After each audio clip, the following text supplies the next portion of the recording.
Arrêtez de toujours vouloir dire oui à vos prospects pour arrêter qu'ils puissent vous dire non. Bonjour à tous, j'espère que vous allez bien. Et oui, il faut parfois savoir arrêter, surtout ne pas toujours dire oui à toutes les demandes de vos prospects pour qu'ils puissent arrêter de vous dire non. Et c'est que cette réflexion peut vous paraître anti-commerciale, surtout pour les vendeurs, les coachs, etc., qui ne connaissent pas le fonctionnement des 4 éléments les plus importants dans un cycle de vente pour un acheteur pour pouvoir obtenir sa confiance. Ce que j'ai pu encore constater récemment auprès de certains commerciaux et en lisant certains posts sur LinkedIn, des personnes, des commerciaux, des vendeurs, des coachs, etc. disent « Oh, je comprends pas, j'ai tout fait par rapport à ce qu'on m'a demandé, j'ai fait de la remise, j'ai tout accepté, même tout en sachant parfois que je pouvais pas répondre à cela, donc j'ai un petit peu menti, mais bon, peu importe, puisqu'en fait c'est aussi la mentalité des commerciaux, de pouvoir penser qu'il faut toujours dire oui à toutes les demandes fonctionnelles et techniques ou budgétaires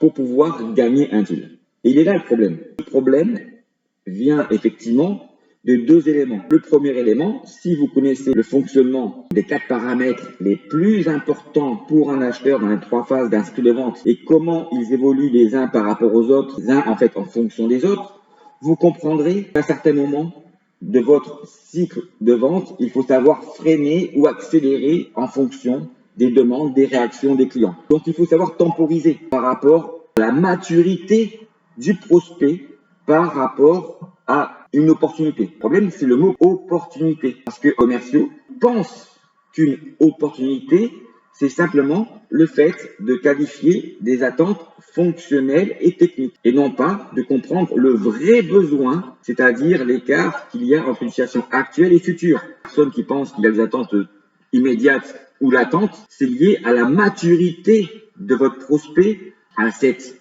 manière ou cette façon d'identifier une vraie opportunité commerciale. Il faut savoir dire non à certaines demandes, surtout en B2B.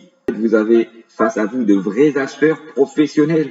Ils savent justement faire en sorte de tout pouvoir vous demander. Ils savent que leurs demandes sont parfois irrationnelles. Et si vous acceptez de répondre à certaines de leurs demandes, les acheteurs le savent ça. Ils font exprès de vous challenger parce qu'ils ont aussi envie d'avoir des argumentaires bien expliquer ce que eux ils comprennent sur leur marché par rapport à votre un échange. C'est un équilibre qu'il faut essayer d'obtenir dans une négociation commerciale. Donc il est normal qu'un prospect puisse essayer de vous demander des demandes parfois irrationnelles. Il est anormal de toujours et de penser, croire que si vous dites toujours oui et encore du oui pour pouvoir répondre à ses attentes, il est normal qu'à la fin, des prospects puissent vous dire non. Si vous voulez gagner vraiment des deals, sachez à apprendre à dire non. C'est comme cela que vous allez gagner le respect et la confiance de vos prospects pour qu'ils puissent vous dire oui. Je vous souhaite à tous et à toutes une excellente journée. Au revoir.